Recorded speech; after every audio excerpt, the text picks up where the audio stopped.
Hello and welcome back to Hindustan Astrology. I'm Katya, and in today's video, we are going to discuss the month of December 2024 Vedic Sidereal Astrology forecast. Now, this month we have a lot going on. Right off the bat, we have a new moon on the 1st, and we actually have two new moons this month. So we are beginning and ending this month with a new moon. We have Mars going retrograde, we have Neptune going direct, and we have a potent Saturn square Jupiter aspect. Um, and of course, Mercury is retrograde still as we enter December, and he goes direct about halfway through the month. So without further ado, let's get started. Okay, so don't forget to subscribe and hit the bell notification if you like my videos and you don't want to miss anything.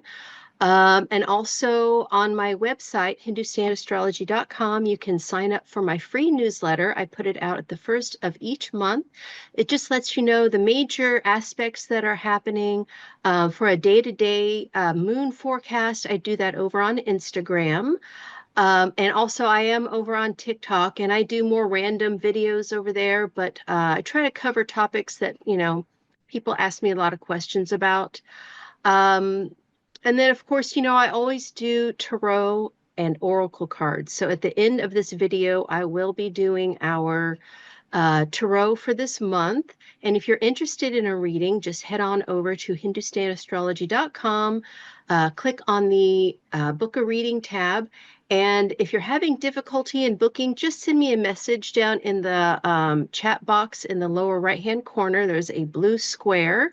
You can always send me a message through there. I usually get back fairly soon. So thanks for participating. Now, a little bit of news up front. I will be at the Enlightened Soul Center Psychic Fair again. This time it's December 7th and 8th, and we have the times over here. It's in Ann Arbor, Michigan, and I plan on being there more often next year. I'm actually going to be renting out one of the rooms at the center so that I will be more local, spending more time up there. So if you're interested in in-person readings, I do work as a psychic and I use Vedic astrology and tarot as my tools. But I am a psychic medium. I can channel, you know, deceased loved ones, your spirit guides, as well as ancestors come through as well. So if you're interested in that, head on over to the Enlightened Soul Center website, and I would love to see you there. Okay. And one more reminder.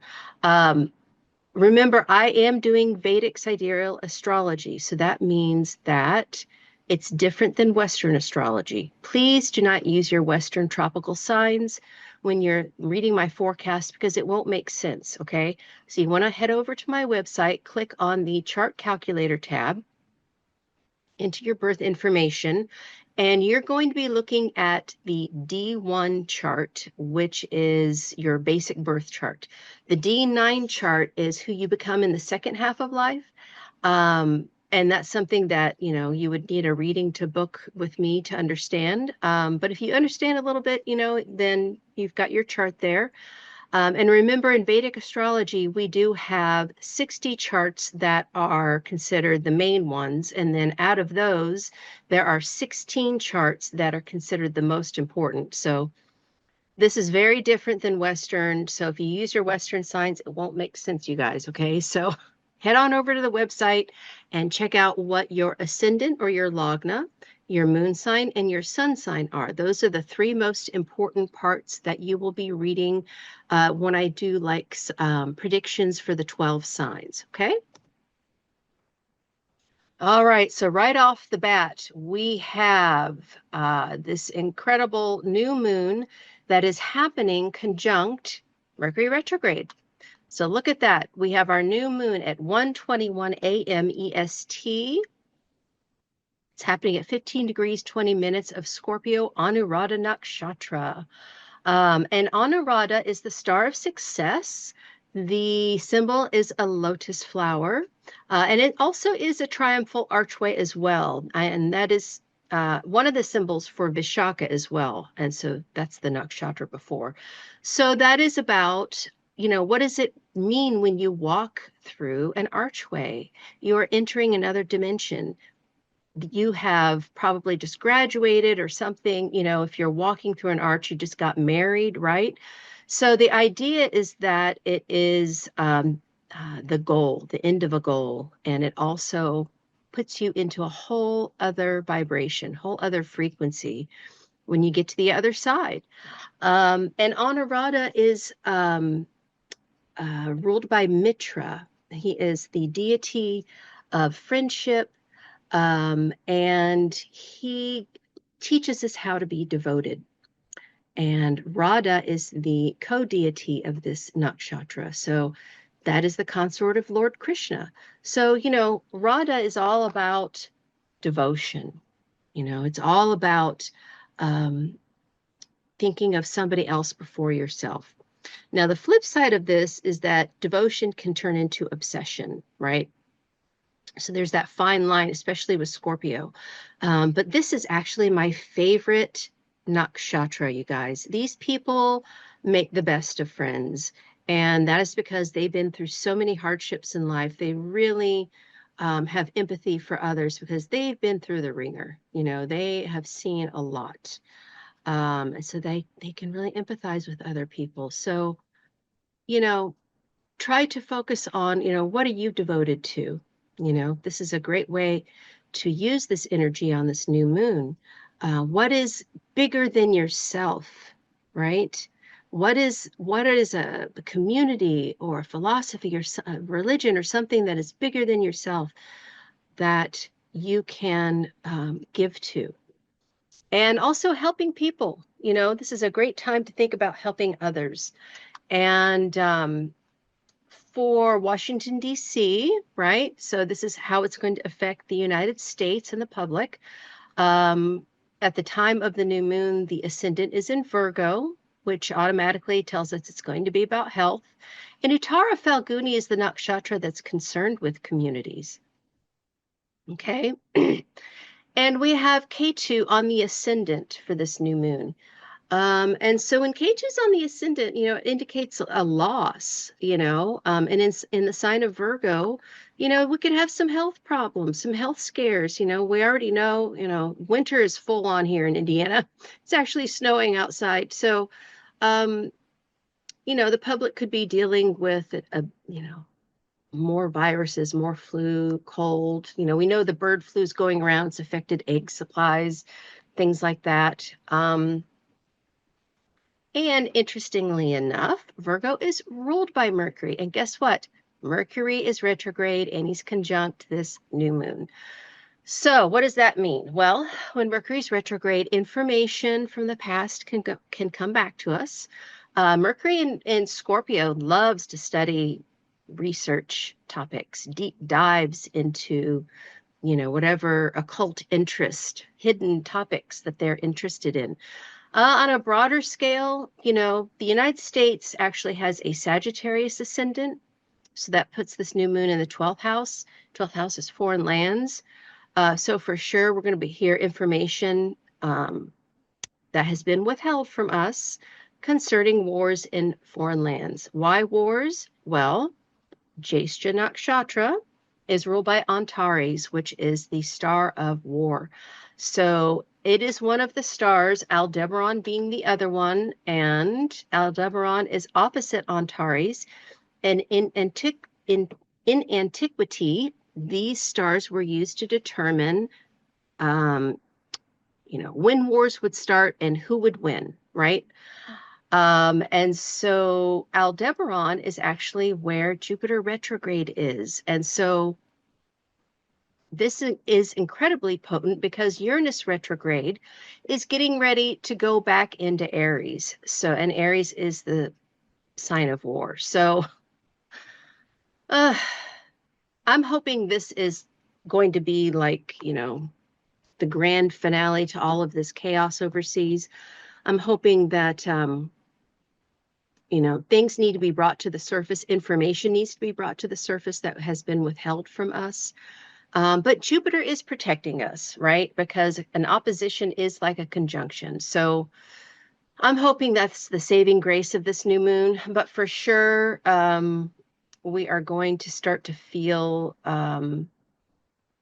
things to ramp up in the Middle East, especially because the ceasefire's already been violated. And so, yeah, you can bet around this time things are going to uh, get worse, but then I think things are going to get better by January 20th when we have our inauguration of our next president. I really feel that between now and then, I feel like they're going to try and do as much destruction as they can before the inauguration. So I feel like that's going to start now, you guys. Now, for the United States, we do have Venus on our ascendant. So that is good. And,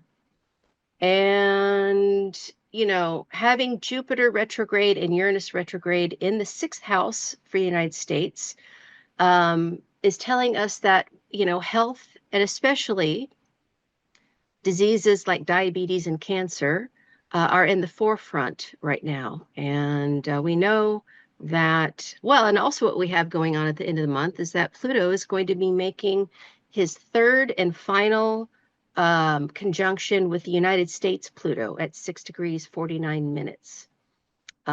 So Pluto return in the 2nd house of the United States. It's not just about money, you guys. It's about food. It's about the chemicals that they put in our food. It's about diseases that come from food. And having Jupiter retrograde in the 6th house is telling us that this is going to be a focus during this new moon. And we already know that RFK is going to be the Secretary of Health, and that is going to bring a lot of changes with the kinds of food we eat, what additives are put in, preservatives, that kind of thing. So, even though, yes, this is about war and, things ramping up, this is also about our health during this new moon. So, yeah, ask yourself, what are you devoted to? How are you feeding yourself? And how are you dealing with conflict in your life? I've been studying Vedic palmistry, and Jupiter rules the index finger. And this is the 2nd chakra, and it's about water. It's about our emotions. And so if your Jupiter finger is longer than your sun finger, which is your ring finger, you probably have a tendency to be overreactional. Whereas if it's opposite, the Jupiter finger is shorter than your sun finger, you might be underreactional. So ask yourself during this new moon, how do you react? Do you demand respect from people, and when you don't get it, you overreact and blow up at people? Or do you have a lower self-esteem and look to others, your sun finger, and your environment to feed your sense of self-esteem?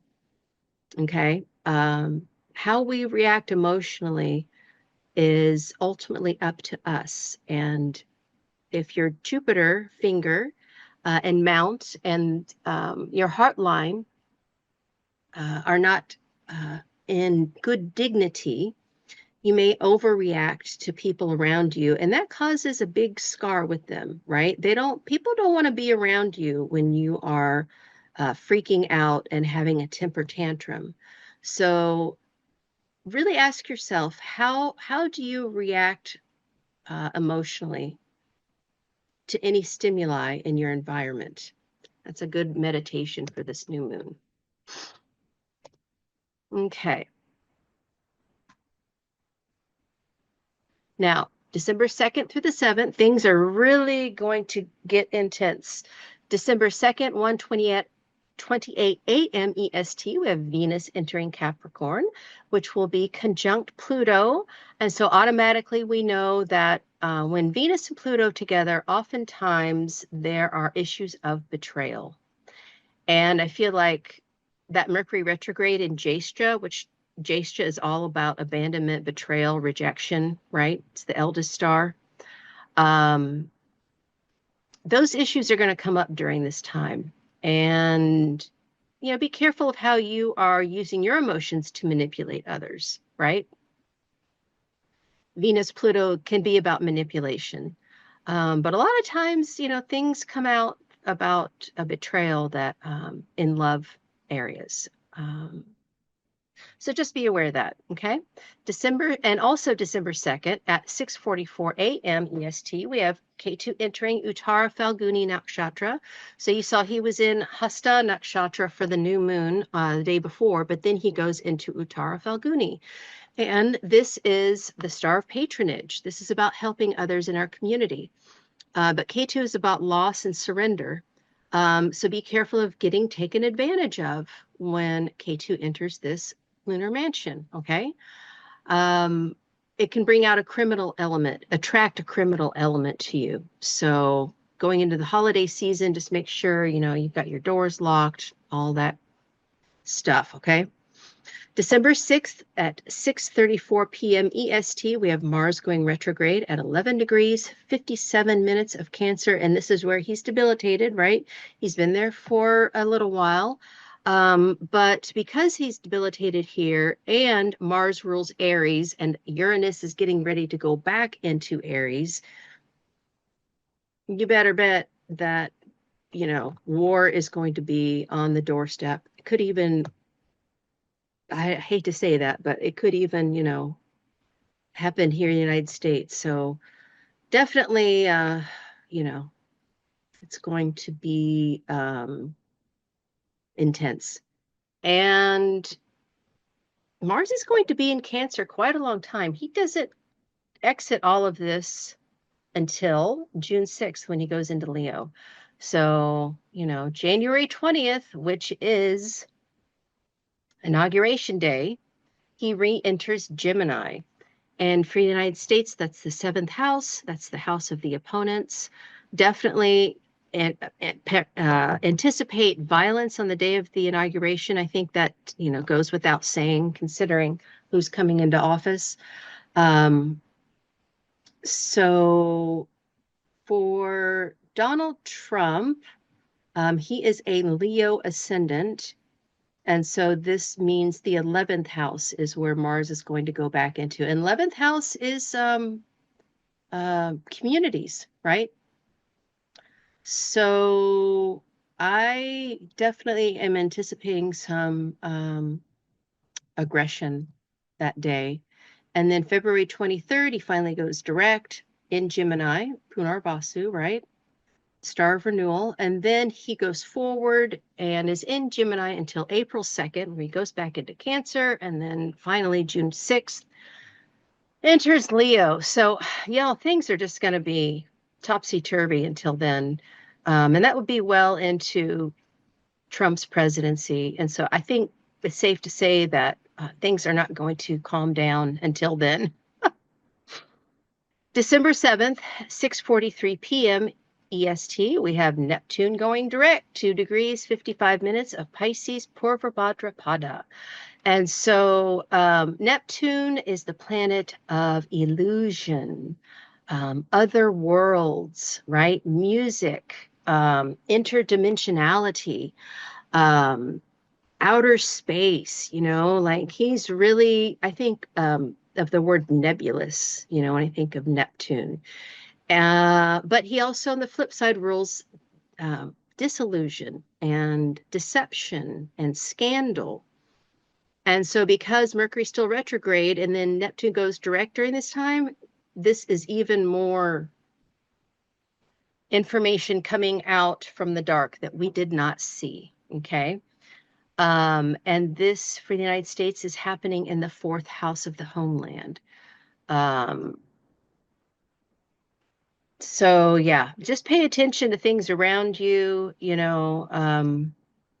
see what house is Pisces in your chart. That's where it's going to affect. Secrets could come out, that kind of thing. So just be cognizant. And then also that day, just a couple hours later, 8:56 p.m. EST, we have Pluto and Venus exactly conjunct at 6 degrees, 10 minutes of Capricorn. And again, it goes back to all those Pluto-Venus combination themes I was talking about with betrayal, manipulation, could even be, women particularly could be the ones in your life that are bringing these issues to you, right? So just look to what house Capricorn is in your chart, and that is where it will be playing out. All right, December 8th through the 15th. On the 13th at 12:55 a.m. EST, we have Uranus retrograde re-entering Aries, Kritika Nakshatra. And Kritika is the star of fire. Kritika is critical, right? This is about cutting. This is about getting to the bottom of things. It can be a little bit aggressive. And with the United States, every time we've been in war is when actually Uranus has been in Taurus. So having him go back into Aries, which is the sign of war, and then when he goes direct, he's going to go cross over that again.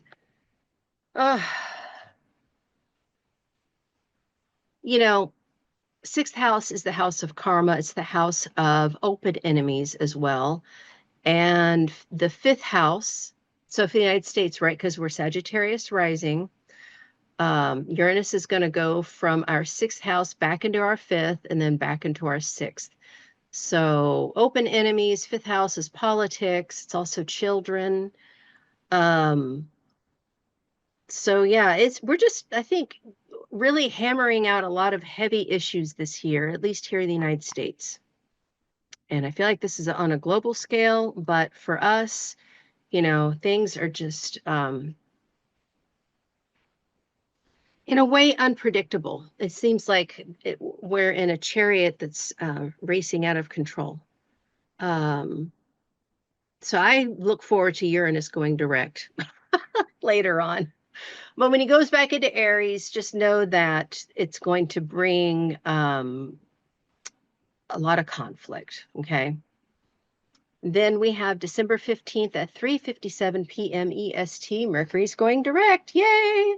12 degrees, 11 minutes of Scorpio, Anuradha Nakshatra.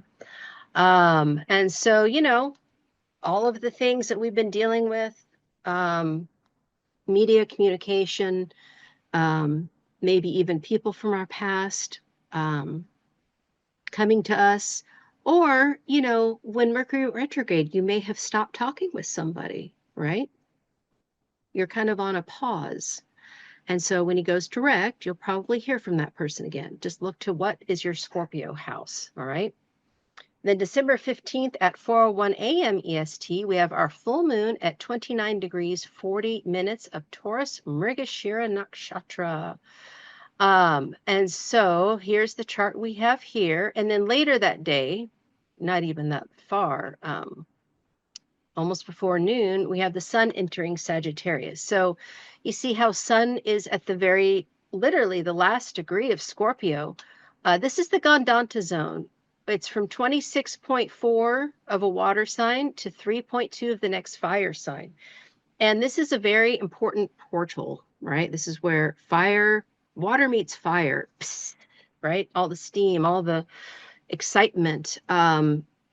But this is where we feel like we are drowning, but we have to unravel this karmic knot before we move on to the next level. And so having Mercury retrograde there, who is getting ready, just 2 days later to go direct, this is going to intensify the themes that we already saw from December 1st with the new moon, okay? So really pay attention to what's going on. Try not to overreact because that Jupiter retrograde is with the moon and opposing all of this, right? So how are we dealing with our emotions? Don't let things push you out of, don't let things push you into overreacting, is what I want to say. But this is a Gajah yoga, right, with Jupiter and Moon together. And so this hopefully will bring us some good luck. Now, Mrigashira, where the moon is for this full moon, is the star of searching. It's also the star of chasing, right? And these people are always searching after the next bit of information, right? Or like a shopper who's looking for that perfect sale, or that wonderful Black Friday sale, right? But it's also running from something, and the myth of this lunar mansion actually talks about Prajapati chasing his favorite daughter, Rohini. And so, we can deal with a lot of childhood trauma when the moon goes through this part of the zodiac. But you are protected. So it's safe to have these memories and to process your emotions. I think that's really important. That's an important theme for this month, with Jupiter both being conjunct and opposed to the new and full moon. Now, at the end of the month, we do have a second new moon. But so far, Jupiter has been accompanying both new and full moons. And so really, this is about, digging up old emotional baggage that we need to transmute. Okay. Yeah. And then, like I said, later that day, Sun enters Sagittarius, and he'll still be on the Gandanta zone till 3.2 degrees, but I feel like that's going to bring a little bit of relief, once he gets over there. And for DC, we have a Libra ascendant. Mars retrograde is putting his fourth aspect onto the ascendant, and then he's putting his eighth aspect onto Saturn for this full moon. So yeah, a lot of pressure is being put upon us to change. Change on a personal level. How do we deal with our anger, right? Personally, since I've been taking this Vedic palmistry course, it's really helped me to learn how to process my emotions. I highly suggest, studying Vedic palmistry, especially with my teacher, Ghislaine Valet of the Burles Center, because her course is less about prediction and it's more about spiritual growth. And a lot of people are really, asking questions about, what are the ancestral karma patterns that I have to break, right? What am I doing here? What kind of karma did I bring in? And that all shows up in your palm. So I highly suggest looking into that, because that would really help everybody this month with where these new and full moons are taking place. And then December 16th to the 31st, we have on Christmas Eve at 4:41 p.m. EST, we have Saturn exactly squaring Jupiter retrograde. So, a square is a challenge. It brings pressure to us, but it's the pressure to grow and change. So it's not necessarily a bad thing. And whenever Saturn and Jupiter have any kind of aspect together, it's a game changer, right? So for the United States, this is between the third and the sixth house. So media, information, open enemies, health. We could hear more information about health during this time. But on a personal level, ask yourself, what are you doing to break the patterns of karma in your life? And what are you passionate about, right? Rohini is the star of ascent. They're very lusty, they love to taste life, and they love to go after things, right? What are you going after? What are you passionate about in your life? Are you breaking down the patterns to make those things happen? That's what this square is going to bring to us. And then December 29th at 1:11 p.m. EST, we have Venus entering Aquarius, conjunct Saturn. And so this brings our values. Venus is our values, right? So we might be shifting our beliefs, shifting our values in alignment with what we're passionate about. So I see this as a very positive transit. And then December 30th at 5:26 p.m. EST, we have our second new moon at 15 degrees 31 minutes of Sagittarius, Purva Ashada. Now, this is the one that concerns me, honestly. And this is the chart for this.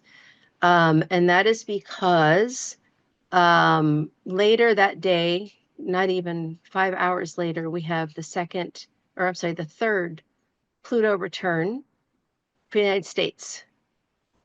And as I said earlier, Pluto in the second house for the United States has been about a transformation in money, but a transformation in food as well. And Pluto can indicate war because it's the power of the small, right? Like a bomb that could go off or a secret society, something that's hidden. Um, and Purva Ashada means declaration of war. So I feel like, you know, it's going to be an interesting dance between the current administration, who is trying to ram as much money into these war projects as possible, and with, the inauguration on the 20th. It's just a very intense time. Um, so yeah, I feel like, especially because this new moon is happening on the United States ascendant, right? And the ascendant for this new moon is in our seventh house of opposition. So you better believe there's some kind of attack going to happen on the 30th or around that time. And especially with, New Year's Eve coming, um, I would anticipate there being some conflicts around that. So just lay low. Honestly, just listen to your intuition. That's the best thing you can do when things are intense like this. Whew. Okay, you guys, so that's what I have for you for today. As always, if you have any questions, you can always leave a comment below. Go to my website. You can always send me a message through the blue square chat window in the bottom right-hand corner. And I hope you have a peaceful holiday season and are able to relax and enjoy it with your loved ones. So, all right, let's pull some cards for this month and see how it's going to go.